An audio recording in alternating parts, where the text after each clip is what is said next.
Okay, let's go move on to the next thing. Is the dinim of a mikveh.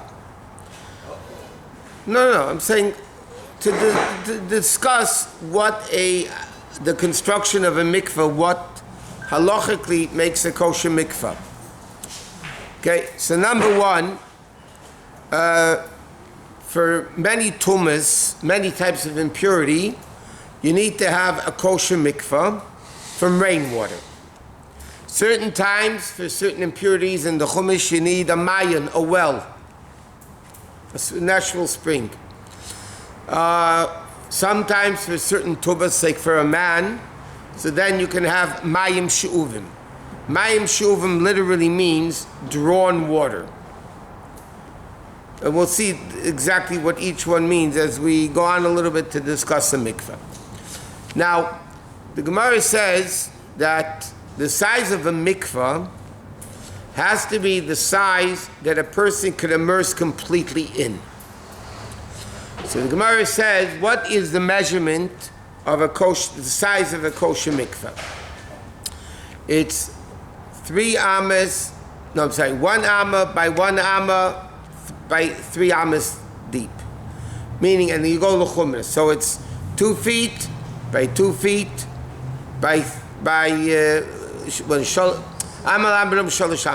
it's 2 feet by 2 feet by 6 feet. Okay? So that means 24 cubic feet of water. Okay, it has to be 3 ammas high or any configuration of it. It has to be an amma by an amma, 2 feet by 2 feet, plus 3 ammas, which is 6 feet high, which is 24 cubic feet of water for a mikveh. Now, halachically, the mikveh has to be from rainwater. That is what purifies a person, is rainwater. Not only that, once the rainwater is put into a keli, a receptacle, it becomes automatically disqualified for a mikveh where you need rainwater. Mayim Megashamim, as it's called, rainwater. So now, when you build a mikveh, so let's just get in a practical way, nobody today immerses in a mikveh of rainwater. Because that would mean you'd have to keep changing the water. Not only that, if you filter the rainwater, then it goes through a filtering system.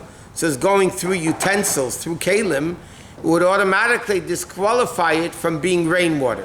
Whether it's biblically forbidden, rabbinically forbidden, but mayim she'uvim, most people say, is rabbinically not kosher to use as a mikveh.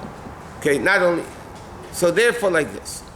So when you build a mikveh, say a woman's mikveh, and by the way, to immerse kalim in a mikveh, when you have to put the dishes in the mikveh, it has to be a mikveh which is kosher for women, not for men.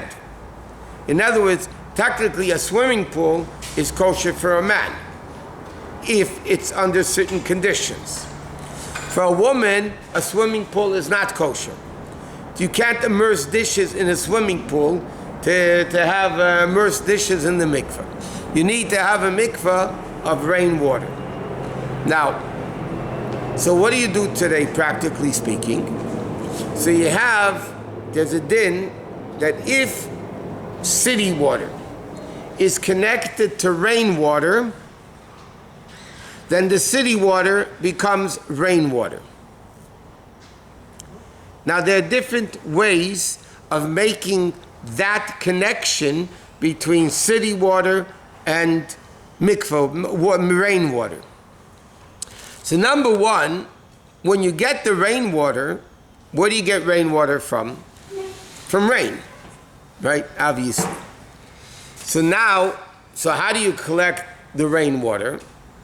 So the rainwater, when you have a roof of a building, let's say, and you have gutters, right, that come down, that the water doesn't stay on the roof. So the roof is made at a incline, a slope, and then the water, there's like a hole here and a hole there on the roof, and the water, Yeah, and then you have gutters that get the water, take it out into the street. So when you want, what? What? 1 second. I'm just saying how you normally have rainwater coming down, going to the waste. Otherwise, your roof would be full of water. It would cave in eventually. So now you have to make sure that the rainwater coming from the roof does not go through any vessel whatsoever. So let's say, for argument's sake, okay, and there's tons of dinim here, but let's say you have a slope and it goes into, let's say, plastic pipes. Okay? PVC. Yeah, but plastic pipes, according to most opinions, is not something that's a keli that it can make you tamei. That's makabel tumah. But when the rainwater comes down from the roof into the mikveh, you can't have any right angle pipes. The PCP pipe cannot be right angled, because then in that corner where the horizontal and vertical meet, that's a keli, it's holding water.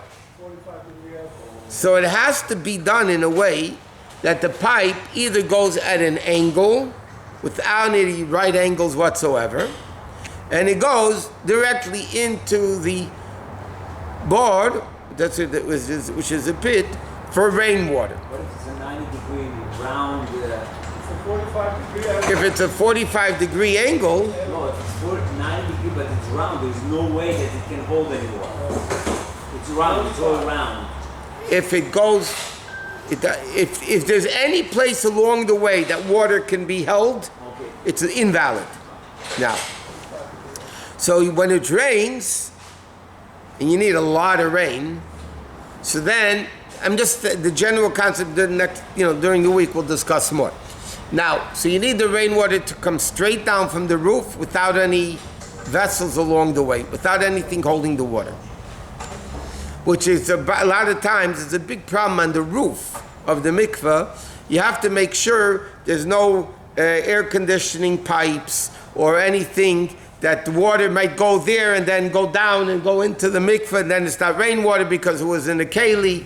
No turbulence. No You have to make sure, anyway, there's very complicated things in making sure the roof is kosher. No puddle on the roof.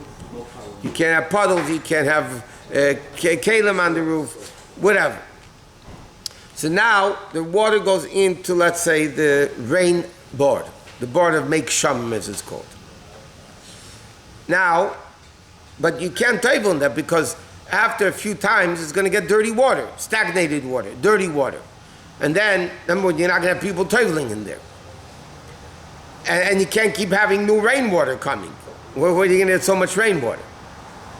So what you do is, you build next to it, or on top of it, another pit, another board, which has city water. Which has city water in it. And then, when you have, let's say, a full pit of rainwater, and then next to it, or underneath it, or I'm saying on top of it, you have the regular bar that you toivel in, but it's connected with, there's a hole in between to a certain size. No, that's not zriya. It's called hashaka. And that is connecting the two beiros together. In other words, when the sink water in this pit has a hole that goes into the rainwater, and the rainwater kisses, hashak actually means kissing, it kisses the rainwater, the city water kisses the rainwater, so then the city water becomes rainwater. Halachically. It becomes rainwater. Or rainwater becomes city water. No.